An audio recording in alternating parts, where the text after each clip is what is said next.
Hola a todos y bienvenidos una vez más a estos resúmenes del libro de patología de Robbins. Hoy vamos a hablar acerca del capítulo 9, que vendría a ser enfermedades ambientales y nutricionales. Entonces, iniciemos mencionando que las enfermedades ambientales se van a originar por la exposición a agentes químicos o elementos físicos presentes en el ambiente, el trabajo o incluso los hábitos personales como el consumo de tabaco, alcohol o la dieta. También abarcan las enfermedades relacionadas con una nutrición insuficiente o excesiva. Estas exposiciones pueden ser agudas o crónicas y generar una amplia gama de trastornos, desde accidentes laborales hasta enfermedades infecciosas y crónicas.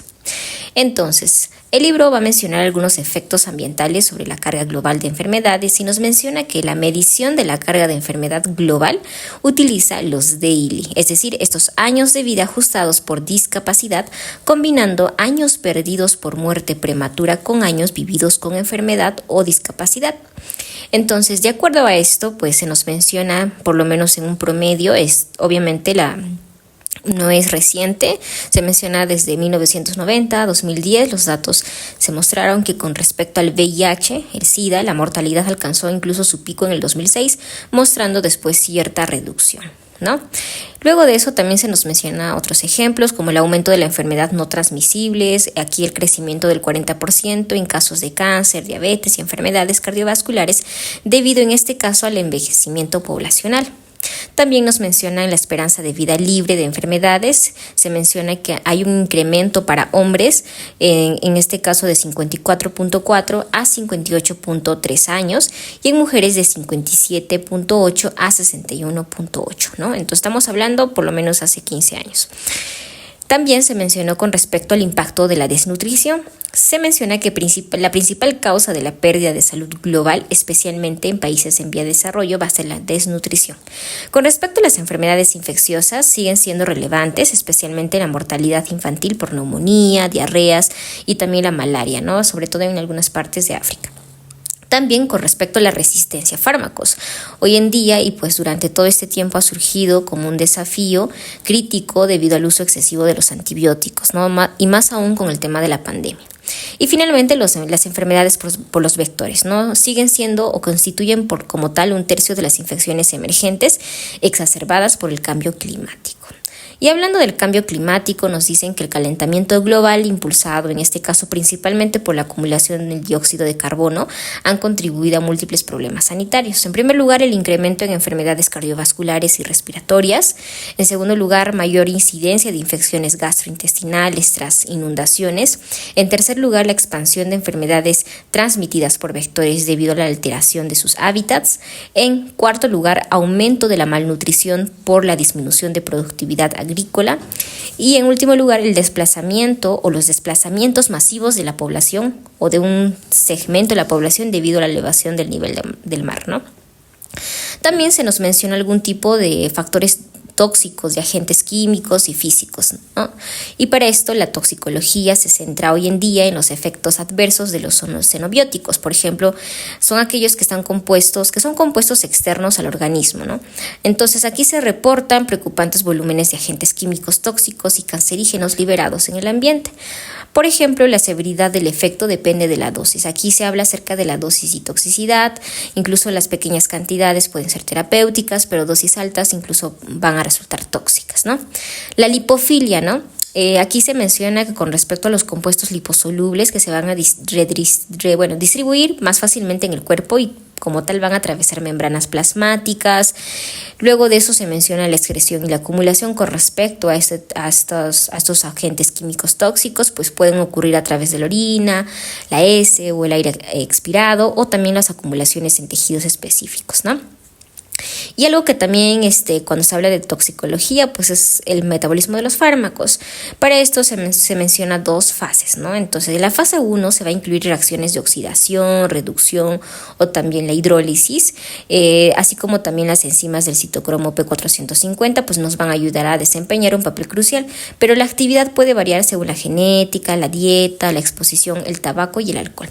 En la fase 2 están los procesos como la glucuronidación y la sulfatación, aumentan en este caso la hidrosolubilidad de los compuestos, facilitando la excreción, ¿no?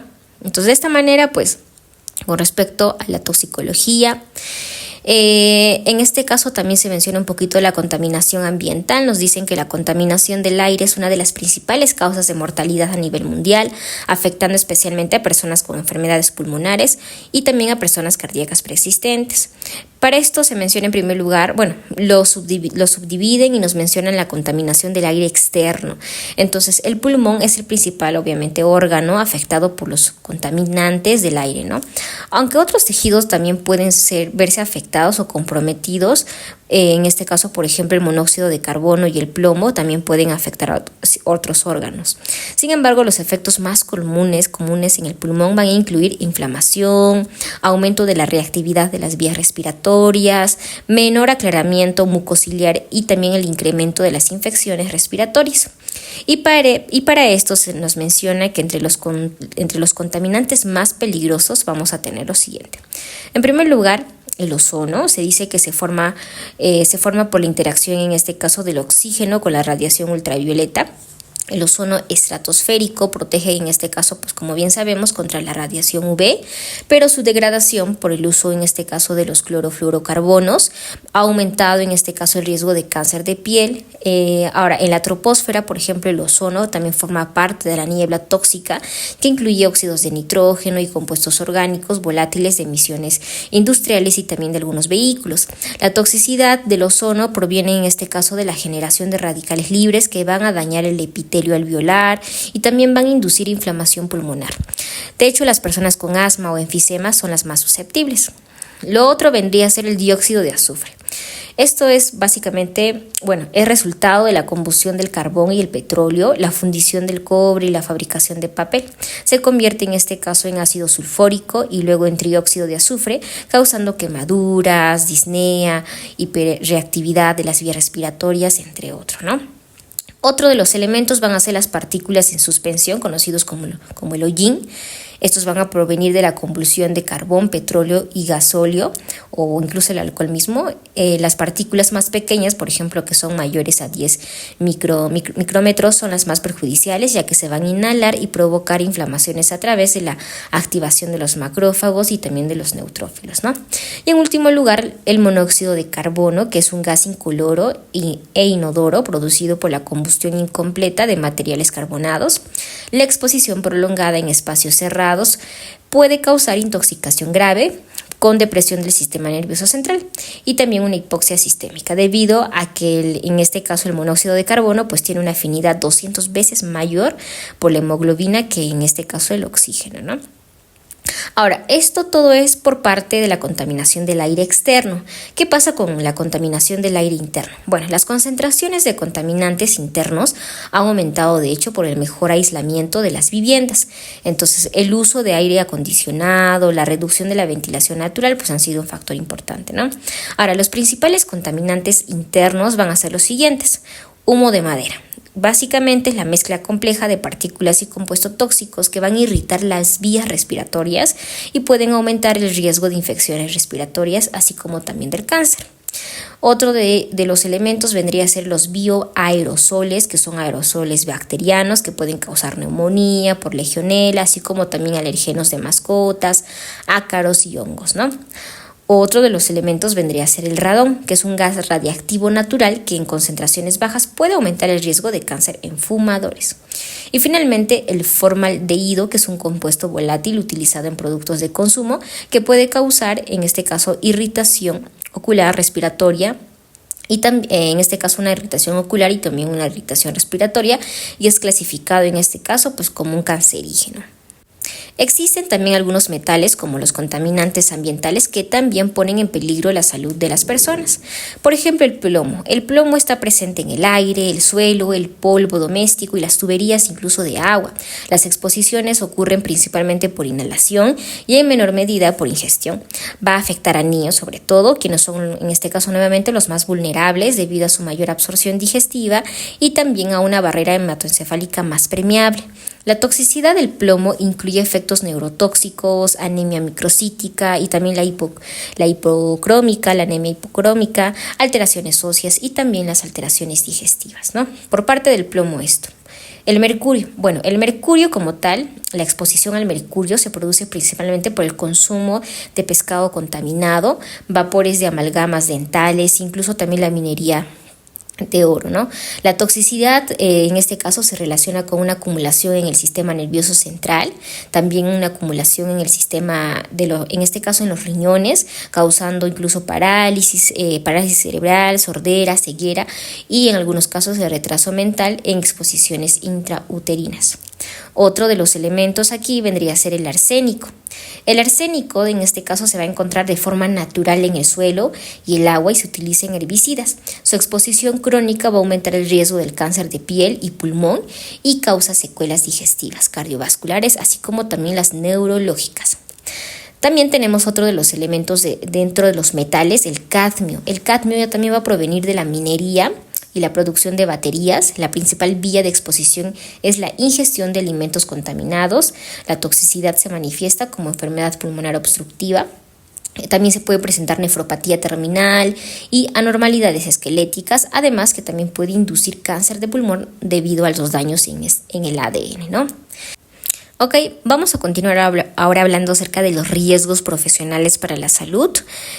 Bueno, nos mencionan algunos agentes que son en este caso factores para que se desarrollen enfermedades laborales. Incluso pueden partir desde una irritación respiratoria incluso hasta el cáncer, ¿no? Entonces, en primer lugar, los disolventes orgánicos, que en este caso van a afectar el sistema nervioso central, hígado y riñones, como el cloroformo y también el tetracloroetano. También tenemos los hidrocarburos aromáticos, como el benceno, que alteran la hematopoiesis y aumentan el riesgo de leucemia. Los hidrocarburos policíclicos, que son generados en la combustión de petróleo asociados con cáncer de pulmón y vejiga. Los compuestos organoclorados, que aquí vamos a encontrar a las dioxinas, que alteran el sistema endocrino y causan problemas dérmicos. También tenemos el polvo mineral. Aquí, por ejemplo, se nos menciona el carbón, el silicio, el amianto, que pueden llevar también a enfermedades pulmonares crónicas, ¿no? Otro de los elementos vendría a ser el cloruro de vinilo, que están relacionados con el angiosarcoma hepático, y también el bisfenol A, conocido como el BPA, que interfiere en el sistema endocrino. Uno de los, en este caso, agentes que también produce, de hecho lo habíamos mencionado en un principio, que produce enfermedades respiratorias, yo diría que es la principal causa, pues es el efecto del tabaco, ¿no? Entonces el consumo del cigarrillo causa más de 400,000 muertes anuales en Estados Unidos y está vinculado al cáncer de pulmón, enfermedades cardiovasculares y también pulmonares crónicas. El tabaco contiene sustancias cancerígenas y la nicotina aumenta la frecuencia cardíaca y la presión arterial. Entonces vamos a hablar un poquito más acerca del tabaquismo. Entonces, tenemos que saber que el humo del tabaco va a contener carcinógenos como tal, como los hidrocarburos policíclicos y las nitrosaminas, que aumentan el riesgo de cáncer de pulmón y otros tipos de cáncer. Entonces, el riesgo es mayor con el consumo de más cigarrillos y se potencia con la exposición al amianto o la radiación. Además que también el tabaco causa inflamación de las vías respiratorias, lo que va a contribuir a la bronquitis y también a un enfisema. También está relacionado con aterosclerosis y también algunos infartos. En el embarazo puede provocar hipoxia fetal y complicaciones como abortos espontáneos y partos prematuros. Las exposiciones al humo de segunda mano aumentan también el riesgo de cáncer de pulmón y enfermedades cardiovasculares en los no fumadores, ¿no? Creo que se les llama fumadores pasivos, si no me equivoco. Otro de los agentes que también en este caso causa demasiada mortalidad de manera directa o indirecta es el alcohol. Entonces, en Estados Unidos hay alrededor de 10 millones de alcohólicos y unas 100,000 muertes anuales están relacionadas con el alcohol, la mayoría por conducción bajo los efectos del alcohol o por homicidios y suicidios. Aproximadamente el 15% de estas muertes se deben a cirrosis a nivel mundial. En este caso, el alcohol va a representar el 3.2% de las muertes anuales. Hablemos de las concentraciones de alcohol en sangre. Para esto se nos menciona 3. 80 miligramos por decilitro es una concentración en la que se presentan efectos como somnolencia. Cuando existen 200 miligramos por decilitro se inicia el estupor y más de 300 miligramos por decilitro se puede llegar al coma y la parada respiratoria. Ahora, los efectos del alcohol varían según la edad, sexo y grasa corporal, obviamente. De hecho, mencionamos en el capítulo de farmacología que las mujeres estamos más predispuestas a esto por la disminución de agua, ¿no? Entonces, un individuo promedio va a alcanzar los 80 miligramos por decilitro después de consumir 1 litro de cerveza, 500 mililitros de vino o 100 a 150 mililitros de licores. Además que los alcohólicos crónicos pueden incluso tolerar mayores cantidades debido a la inducción del ciclo hepático, y también lo mencionamos esto en el capítulo de farmacología acerca de la resistencia, ¿no? ¿Cómo se da el metabolismo del alcohol? Pues esto lo hablamos en farmacología, pero lo vamos a mencionar de manera rápida. El alcohol se absorbe en el estómago y el intestino delgado. Menos del 10% se va a excretar sin cambios en orina, sudor y aliento. Además que el etanol se metaboliza a acetaldehído en el hígado, principalmente por el alcohol, en este caso su metabolito, la deshidrogenasa, el ADH. Además que en concentraciones altas el sistema microsómico de oxidación del etanol, es decir, el MEOS, también participa en su metabolismo. El acetaldehído deshidrogenasa convierte el acetaldehído en acetato, que luego puede ser utilizado en este caso por nuestro cuerpo, ¿no? ¿Cuáles son los efectos tóxicos del alcohol? Bueno, este acetaldehído, que es ya básicamente el metabolito, es responsable de muchos de los efectos tóxicos agudos del alcohol y del riesgo de cáncer en la cavidad oral. La oxidación del alcohol por la ADH reduce los niveles del NAD, lo que impide la oxidación de ácidos grasos y produce acumulación de grasas en el hígado. También el CYP2E1, induce por el alcohol, genera especies reactivas de oxígeno que daña el hígado y el sistema digestivo. Algunos efectos adversos, en este caso, pues vamos a mencionarlos de manera aguda y crónica. Cuando hablamos de efectos agudos, pues se puede presentar esteatosis hepática, que es esta acumulación de grasa en el hígado. Se puede presentar gastritis, úlceras y depresión del sistema nervioso. Con respecto a los efectos crónicos, ya también aquí va a afectar ya también a los órganos, ¿no? Y la mayoría de los órganos. El hígado, por ejemplo, hepatitis alcohólica y cirrosis, que pueden llevar a una hipertensión portal y cáncer hepático. A nivel del tubo digestivo, hemorragias por gastritis o úlceras y varices esofágicas por hipertensión portal. En el sistema nervioso, déficit de tiamina, neuropatías periféricas, síndrome de Wernicke, Korsakoff, atrofia cerebral y degeneración cerebelosa. En el sistema cardiovascular, miocardiopatía dilatada, hipertensión y aumento del riesgo cardiovascular. En el páncreas, mayor riesgo de pancreatitis aguda y crónica. Y finalmente, existe algo que se llama el síndrome alcohólico fetal, que esto es causado por el consumo de alcohol durante el embarazo, con defectos de crecimiento, microcefalia y algunas malformaciones, ¿no? El alcohol y el cáncer están relacionados. De hecho, hay un mayor riesgo de cáncer en la cavidad oral, faringe, esófago, hígado y posiblemente en mama. El acetaldehído puede actuar incluso como un promotor de algunos tumores. ¿Existen algunos beneficios del alcohol? Bueno, se dice que consumido con moderación, el alcohol puede reducir el riesgo de enfermedades cardiovasculares al aumentar los niveles, en este caso de HDL, ¿no? Que es el colesterol bueno, y también reducir la agregación plaquetaria. Hablemos ahora acerca de las lesiones por fármacos en este caso fármacos terapéuticos y drogas de abuso. Bueno, aquí vamos a tener algunas reacciones farmacológicas adversas, por ejemplo los anticoagulantes. La warfarina, que de hecho es la más conocida, es un antagonista de la vitamina K y otro de los fármacos, si no me equivoco, es también la dabigatran, que es un inhibidor ya también de la trombina. Son los más frecuentemente asociados a reacciones adversas, ¿no? Las complicaciones más comunes de estos dos pueden ser trombosis por concentraciones subterapéuticas y también hemorragia, que pueden ocurrir incluso con las dosis adecuadas. Ahora, otro de los tipos de fármacos es los fármacos en el tratamiento hormonal de la menopausia. El tratamiento hormonal, en este caso, alivia síntomas de menopausia y puede reducir la incidencia de fracturas óseas, pero el uso prolongado aumenta el riesgo de cáncer de mama y tromboembolia. En mujeres menores de 60 años, en este caso, el tratamiento hormonal de menopausia va a proteger contra la aterosclerosis y la enfermedad coronaria. No obstante, no presenta beneficios en las mujeres mayores en cuanto al riesgo cardiovascular. Anticonceptivos orales, ¿no? Estos fármacos que contienen estradiol sintético y también un progestageno, y en este caso, pues pueden tener también diferentes efectos adversos según la dosis y la modalidad. Aunque no aumentan en sí el riesgo de cáncer de mama, van a ofrecer protección contra los cánceres ováricos y endometrial. Sin embargo, pueden elevar también el riesgo de, en este caso, la tromboembolia y afectar más en este caso puede afectar más a las mujeres que son fumadoras, ¿no? En cuanto a la enfermedad cardiovascular, se ve que no aumenta el riesgo de infarto en no fumadoras, pero lo duplican en mujeres mayores de 35 años que sí fuman, nuevamente. También existen algunos, más que fármacos, fármacos que son conocidos como los esteroides anabolizantes, que son utilizados incluso en los gimnasios, pues, y también en la parte del aspecto deportivo, ¿no? Entonces, en dosis altas de 100 a 100 veces mayores que las terapéuticas pueden causar defectos, o en este caso efectos adversos como atrofia testicular en hombres, ginecomastía, virilización en mujeres y en diversos problemas psiquiátricos como infartos de miocardio prematuro y colestasis hepática. Ahora, uno de los fármacos que siempre se receta para todo es el paracetamol.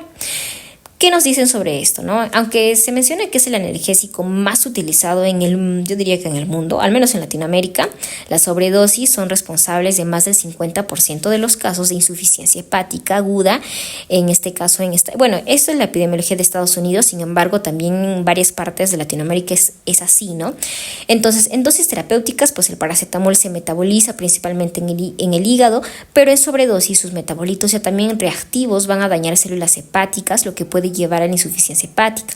El tratamiento consiste en administrar N-acetilcisteína para, en este caso, restaurar los depósitos de glutatión y prevenir el daño hepático, ¿no? Así como también el paracetamol, existe otro fármaco que también es muy utilizado, que vendría a ser la aspirina, conocido como el ácido acetilsalicílico. Entonces, la sobredosis puede causar también alcalosis respiratoria seguida de acidosis metabólica, lo que puede ser fatal. El uso crónico puede causar defectos o efectos, en este caso como la gastritis erosiva, úlceras, hemorragia y necrosis papilar renal, ¿no? En este caso, esto último es conocido, si no me equivoco, como la nefropatía analgésica. Pero también existen algunas sustancias o fármacos que no son terapéuticas, y pues aquí ya entramos en el aspecto recreativo, pero pues también entramos en el abuso de drogas. Entonces, en primer lugar, la cocaína. La cocaína va a inducir euforia y estimulación, pero tiene efectos adversos graves como taquicardia, hipertensión, espasmo vascular, que pueden causar infarto de miocardio y arritmias. Además, puede provocar fiebre y convulsiones, y en el embarazo puede causar hipoxia fetal, lo que lleva a abortos espontáneos o déficit neurológicos en el bebé. En segundo lugar, los opiáceos, que son drogas como la heroína y la oxicodona, que inducen euforia también, pero su uso puede llevar a muerte súbita por sobredosis debido a depresión respiratoria, así también como el edema pulmonar y otros efectos adversos. Los usuarios intravenosos van a correr el riesgo de infecciones, también puede ocurrir una endocarditis y otros problemas renales y cutáneos, como en este caso abscesos, ¿no? Otro del conjunto de fármacos van a ser las anfetaminas y algunas drogas afines. En sí, la metanfetamina y el MDMA, que es conocido popularmente como el éxtasis, van a inducir euforia y algunas alucinaciones, pero su consumo prolongado puede llevar a trastornos psiquiátricos graves como paranoia, agresividad y alucinaciones. Otro en este caso también de las drogas recreativas, pues es la marihuana. Creo que de hecho esta es la más conocida. Se menciona acerca de la marihuana que, aunque tiene unos beneficios terapéuticos, si no me equivoco, para el Alzheimer, no, es para el Parkinson, también incluso para aliviar las náuseas inducidas por la quimioterapia, ciertos dolores crónicos como estamos mencionando, pues en este caso su consumo puede causar efectos adversos como por ejemplo bronquitis, puede causar enfermedad pulmonar obstructiva crónica y aumento del depósito de alquitrán en los pulmones si se fuma. Pero también se ha visto que puede causar que hay tendencia, en el caso que hay una predisposición para esquizofrenia o otros tipos de trastornos psiquiátricos, pues puede desencadenarlo, ¿no? También existen otras drogas, en este caso hay drogas disolventes orgánicos, como en este caso utilizados en pinturas, adhesivos, también pueden causar daño pulmonar, neurológico y otros órganos del cuerpo, ¿no? Bien, vamos a hablar acerca ahora de algunas lesiones que ya no son agentes, en este caso de drogas, sino agentes físicos. Por ejemplo, algunos traumatismos mecánicos. Las fuerzas mecánicas pueden afectar las partes blandas, los huesos, la cabeza. Entonces, estos daños dependen de la forma del objeto con el que se colisiona, la intensidad de la fuerza y los tejidos que reciben el impacto, ¿no? De hecho, esto se menciona que nos van a hablar en los capítulos 26 y 28, así que solamente lo vamos a mencionar. Pero vamos a hablar acerca de las lesiones térmicas, es decir, de las quemaduras. Entonces, las quemaduras y las inhalaciones de humo van a causar alrededor de 3.500 muertes al año en Estados Unidos. Las principales amenazas para la vida incluyen el shock, la sepsis, la insuficiencia respiratoria, y pues la importancia clínica de las quemaduras depende de los siguientes factores. En primer lugar, profundidad de la quemadura. Vamos a tener la superficial, es decir, aquella que está limitada a la epidermis, anteriormente conocida como la quemadura de primer grado.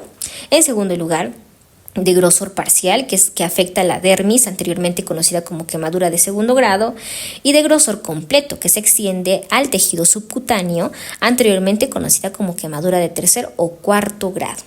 Ahora, existen también porcentajes de superficie corporal afectado. Por ejemplo, las quemaduras que afectan más del 20% de la superficie corporal conducen a movilizaciones rápidas de líquidos y pueden causar un shock hipovolémico. Las quemaduras inducen un estado también de un estado hipermetabólico. Por ejemplo, una lesión que afecta el 40% o más incluso de la superficie va a duplicar las demandas metabólicas, ¿no? A mayor superficie afectada, mayor es el riesgo de infección. Entonces, las quemaduras van a dañar la función de esta barrera de la piel y debido a la necrosis de los tejidos, pues van a deprimir las respuestas inmunitarias y a su vez también van a reducir el flujo sanguíneo, lo que va a limitar la llegada de células inflamatorias al área afectada. Así como también que algunos microorganismos oportunistas, por ejemplo, pseudomonas, algunas cepas, y en este caso algunos van a ser resistentes a antibióticos como el Staphylococcus aureus y las cándidas van a ser comunes, en este caso pues para aprovecharse del organismo, en este caso que tiene un tipo de quemadura, ¿no? También existen lesiones internas por inhalación de humos calientes y tóxicos. Aquí hablamos de las lesiones de las vías respiratorias, el parénquima pulmonar, que generalmente ocurre entre 1 a 2 días después de la exposición, pudiendo ser una lesión térmica directa o un efecto tóxico químico, ¿no? Algunos gases hidrosolubles, como el cloro, el óxido de azufre y el amoníaco, van a reaccionar con el agua en las vías respiratorias para formar ácidos y en este caso también alcalis, provocando edema e inflamación significativa. Así como también existen gases no solamente hidrosolubles, sino también gases liposolubles como óxido nitroso y el plástico quemado que alcanzan las vías respiratorias más profundas causando neumonitis. Bien. Hablamos en este caso pues de lo que vendría a ser las quemaduras, pero también existen pues la hipertermia, ¿no? Es decir, esa exposición prolongada a temperaturas elevadas que también pueden provocar, por ejemplo, calambres por calor, insolación o también conocido como los golpes de calor, ¿no? Este último está asociado a temperaturas altas, humedad elevada y ejercicio. Los mecanismos termorreguladores van a fallar. Aquí va a cesar la sudoración y la temperatura corporal central puede elevarse, por ejemplo, hasta 40 grados. La vasodilatación periférica, en este caso, puede acumular sangre en la periferia reduciendo el volumen sanguíneo efectivo, lo que puede ocasionar necrosis muscular y del miocardio, junto con efectos sistémicos como arritmias y coagulación intravascular diseminada, ¿no? También la hipotermia. La hipotermia ya también va a ocurrir cuando hay una exposición prolongada a temperaturas ambientales bajas, a una temperatura central de 32.2 grados. Los sujetos van a perder conciencia y a temperaturas más bajas pueden aparecer bradicardia y fibrilación auricular. Para esto se nos menciona 2 tipos de lesiones directas y lesiones indirectas. En las lesiones directas van a ser causadas por la cristalización del agua intracelular y extracelular, y las lesiones indirectas ocurren por cambios circulatorios. Por ejemplo, las temperaturas que descienden lentamente inducen vasoconstricción y aumentan la permeabilidad vascular, lo que lleva a cambios edematosos, por ejemplo, el pie de trinchera, ¿no? Y las temperaturas persistentes bajas pueden ya también ocasionar lesiones isquémicas. Bueno, también existe, por ejemplo, las lesiones eléctricas, ¿no? Es decir, cuando alguna persona puede recibir una descarga eléctrica, en este caso, que puede ser elevada y como tal puede presentarse algún tipo de traumatismo. Entonces, el paso de la corriente eléctrica por el cuerpo puede no provocar ningún efecto, pero también puede ser letal al interrumpir los impulsos neuronales o las vías de conducción cardíacas, o incluso también causar lesiones térmicas. Entonces, algunos factores clave que nos mencionan van a ser la fuerza, duración y trayectoria de la corriente. La corriente alterna va a provocar espasmos musculares tetánicos y aumenta la duración de la exposición debido a la contracción involuntaria de los músculos. En segundo lugar, la resistencia del tejido. La piel seca tiene mayor resistencia, mientras que la húmeda va a presentar una resistencia mucho menor. Entonces, a mayor resistencia del tejido, mayor generación de calor. Y esa es la razón por la que no puedes agarrar, en este caso, si tú agarras con la mano mojada, cierto, en este caso aparato que puede estar no teniendo un choque a tierra, pues puede darte un choque eléctrico, ¿no? También existen las lesiones producidas por radiación ionizante. Entonces, la radiación como tal, que viaja en forma de ondas o partículas de alta velocidad, se va a clasificar en dos tipos, ¿no? Radiación no ionizante y radiación ionizante. Para la radiación no ionizante va a incluir la luz UV, infrarroja, ondas de radio, microondas y ondas sonoras, que tienen las longitudes de onda más largas y frecuencias más bajas. No son suficientes para ionizar las moléculas biológicas. Por otra parte, la radiación ionizante. Aquí vamos a incluir a los rayos X, rayos gamma, los neutrones de alta energía, partículas de alfa y beta, que estas son capaces sí de eliminar electrones de las moléculas biológicas debido a su alta frecuencia y la energía, ¿no?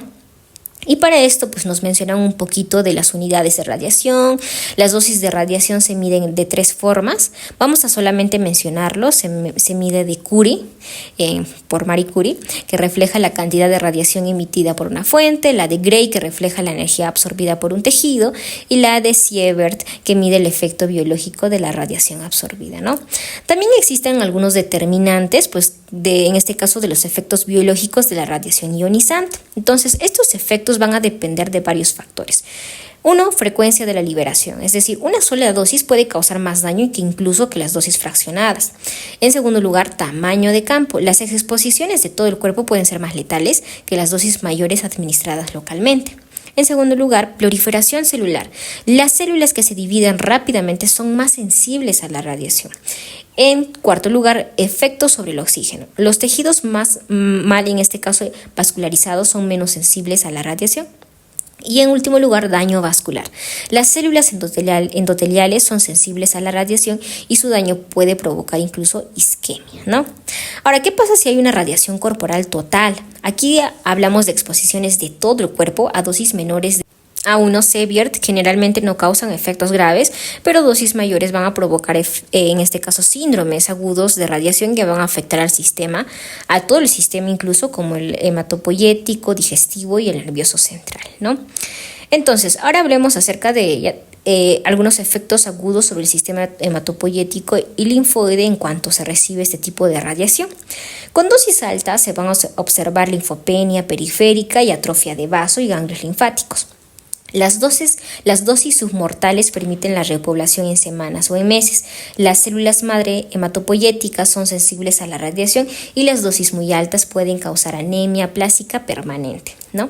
También pueden presentarse fibrosis. La fibrosis aparece como consecuencia de la sustitución del tejido muerto por cicatrización y la lesión vascular que activa la síntesis de matriz por fibroblastos, causando estrechamiento de vasos y también pues una isquemia progresiva, ¿no? Obviamente que se va a presentar un daño al ADN y también pues en este caso se presenta una carcinogenia. La radiación causa daños en el ADN, incluyendo roturas de hebra y entrecruzamientos con proteínas. Entonces, estos daños pueden repararse, pero la reparación incorrecta puede causar mutaciones que a su vez pueden llevar a la carcinogenia. Como habíamos mencionado, pues existe también riesgos de cáncer por exposición a radiación. Entonces, las dosis de radiación superiores a 100 MSV aumentan claramente el riesgo de cáncer, mientras que el riesgo con dosis de entre 5 a 100 MSV es más incierto, ¿no? Entonces, una radiografía, por ejemplo, de tórax administra aproximadamente 0.001 MSV, mientras que una tomografía computarizada del tórax va a presentar 10 MSV. Bien, ahora sí, como habíamos mencionado, pues este capítulo también se centra en hablar de enfermedades nutricionales, así que vamos a hablar acerca de esto. Bueno, existe lo que es conocido como la insuficiencia dietética. Una dieta adecuada debe proporcionarnos pues suficiente calorías, aminoácidos, grasas, vitaminas y minerales. Entonces, la malnutrición primaria ocurre cuando falta uno o más de estos componentes esenciales en la dieta, mientras que la malnutrición secundaria se da cuando los nutrientes están disponibles solubles, pero se presentan problemas con la ingestión inadecuada, mala absorción, alteración en la utilización o almacenamiento de nutrientes o pérdidas excesivas. Entonces, la pobreza de hecho es un factor obviamente principal en la malnutrición primaria, y la secundaria, enfermedades ya también como el cáncer o infecciones pueden ya también aumentar las demandas metabólicas. El alcoholismo es otro factor que también afecta la absorción de las vitaminas. Ahora, otra enfermedad, en este caso nutricional, es la malnutrición proteínico-calórica, que es conocido como el MPC. El MPC se caracteriza por un consumo inadecuado de proteínas y calorías, resultando en la pérdida de masa muscular y grasa, letargo y debilidad generalizada. Se utiliza el índice, en este caso de masa corporal, el IMS, para diagnosticarla, siendo un IMS menor de 16 kilogramos por metro cuadrado, indicativo de malnutrición. Para los niños, por ejemplo, un peso menor al 80% del normal también indica malnutrición. En ancianos, una pérdida de peso superior al 5% aumenta significativamente el riesgo de mortalidad. Otro de las enfermedades va a ser el marasmo, que es básicamente la pérdida de peso en más del 60% en comparación con lo normal. Se presenta con retraso en el crecimiento y pérdida de masa muscular, aunque hay movilización de proteínas y grasas desde los músculos y la grasa subcutánea para obtener en este caso energía, ¿no? Las concentraciones de proteínas en suero en este caso pues se van a mantener relativamente normales. Otra enfermedad vendría a ser el de Kwashiorkor, que es un trastorno que ocurre cuando la privación de las proteínas es mayor que la de las calorías. Se caracteriza por la pérdida de proteínas del compartimento visceral, es decir, en este caso principalmente del hígado, ¿no? Mientras que el músculo y la grasa se van a mantener. La hipoalbuminemia, por ejemplo, resulta en edema generalizado y un hígado graso, y pues también la atrofia de la mucosa intestinal puede causar mala absorción. También, pues, dentro de estas enfermedades también existe la malnutrición proteínico-calórica en el mundo desarrollado, es decir, ya por ejemplo, países de Estados Unidos, en Canadá, en donde ya también el MPC va a afectar principalmente a enfermos crónicos, ancianos y pacientes hospitalizados, ¿no? Otra enfermedad que es muy conocida es la caquexia, que es una forma de MPC que ocurre en pacientes con enfermedades crónicas como cáncer, SIDA, y afecta aproximadamente al 50% de los pacientes con cáncer. La caquexia es causada por la liberación de los factores como el factor inductor de la proteólisis, es decir, por el PIF, y las citocinas proinflamatorias que van a inducir al catabolismo muscular, lo que puede llevar a la atrofia de los músculos respiratorios, ¿no? También pues está la anorexia nerviosa y la bulimia. Entonces, estos trastornos están relacionados con la obsesión por la imagen corporal y el metabolismo de la serotonina. Entonces vamos a tener la anorexia nerviosa, que se caracteriza por la inanición autoinfligida y tiene una alta tasa de mortalidad. Los pacientes como tal, porque si se presenta también en hombres, suelen presentar amenorrea, hipotiroidismo, intolerancia al frío y pérdida de densidad ósea, ¿no? Por otra parte, la bulimia ya también se va a caracterizar por episodios de atracones seguidos de vómitos inducidos o el uso de laxantes, aunque es en este caso más frecuente que la anorexia, el pronóstico es generalmente mejor, pero las complicaciones médicas incluyen alteraciones electrolíticas, hipopotasemia y problemas gastrointestinales, ¿no? Ahora hablemos acerca de las deficiencias vitamínicas. Bueno, como sabemos, el cuerpo humano pues requiere 13 vitaminas esenciales para mantener la salud. De estas, 9 van a ser hidrosolubles, lo que significa que se excretan principalmente por la orina, mientras que 4 van a ser liposolubles, es decir, A, D, E, K, ¿no? Lo que implica que en este caso pues se almacenen en tejidos grasos. Sin embargo, en caso de los síndromes de mala absorción, su captación puede verse afectada. Vitaminas como la D, K, la biotina y la niacina pueden ser sintetizadas por el cuerpo, aunque es necesario consumirlas en la dieta para mantener en este caso niveles adecuados. La deficiencia de vitaminas puede ser primaria debido a una ingesta insuficiente o secundaria provocada por alteraciones en la absorción. Además que también el transporte o el almacenamiento también pueden estar involucrados.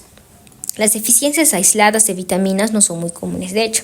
Entonces vamos a ir vitamina por vitamina. Primero, vitamina A. La vitamina A es un grupo de compuestos relacionados con funciones similares. El retinol es la forma, es el principal es la forma principal de almacenamiento y transporte de la vitamina A, mientras que el retinal y el ácido retinoico son sus otras formas activas. Esta vitamina proviene de dos fuentes dietéticas. En este caso, la vitamina A preformada en carnes, huevos y leche, y los carotenoides, ¿no?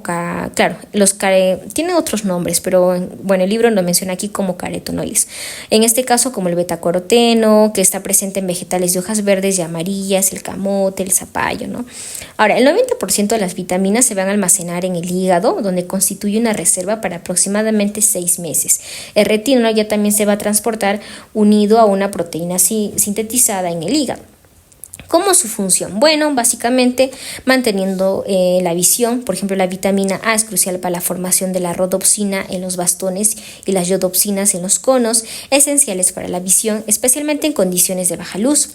Ayuda a la diferenciación y crecimiento celular. Por ejemplo, el ácido retinoico interactúa con receptores intracelulares que permiten la activación de genes específicos esenciales para la diferenciación celular. También están los efectos metabólicos. El ácido retinoico también interactúa con otros receptores nucleares, regulando el metabolismo lipídico y la actividad de la vitamina D. Y en último lugar, el refuerzo de la inmunidad. La vitamina A ayuda a mantener la integridad del epitelio y también refuerza la resistencia frente a algunas infecciones, ¿no? Entonces, deficiencia de la vitamina A. Pues la deficiencia de la vitamina A va a afectar principalmente a la visión, causando ceguera nocturna. También puede tener en este caso, deficiencia a nivel de inmunidad y la diferenciación epitelial, ¿no?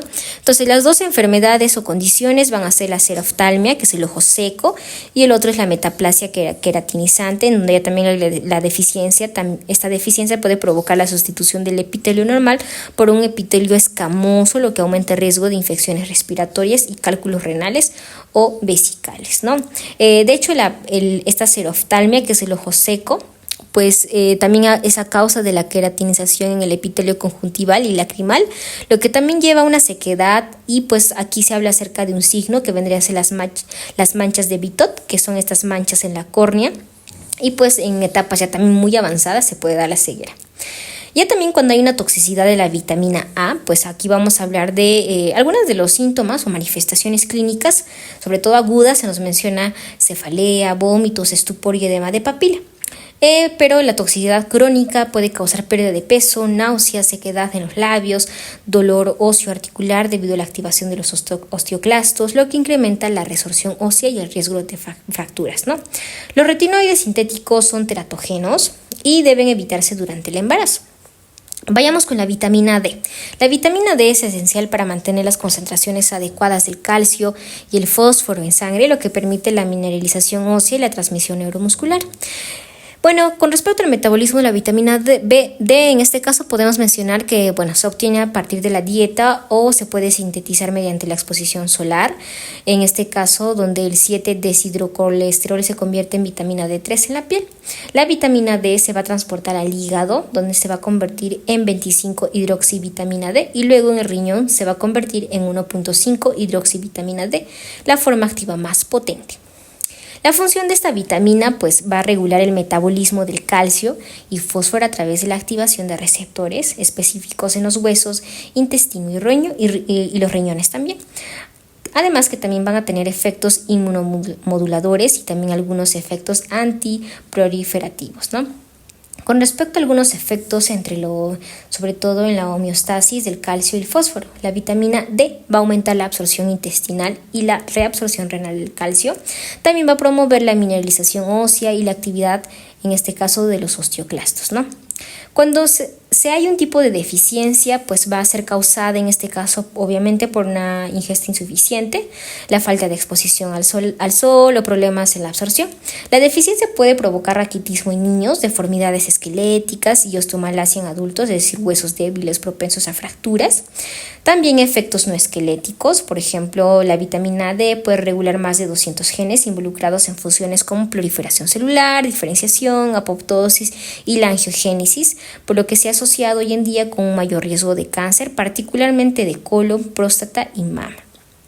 Ahora, ¿qué pasa cuando hay una toxicidad de esta vitamina?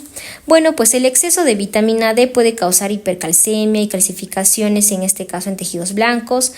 Con respecto a la vitamina C, vamos a mencionar que está presente en frutas y verduras, tiene una función antioxidante y participa en la síntesis del colágeno.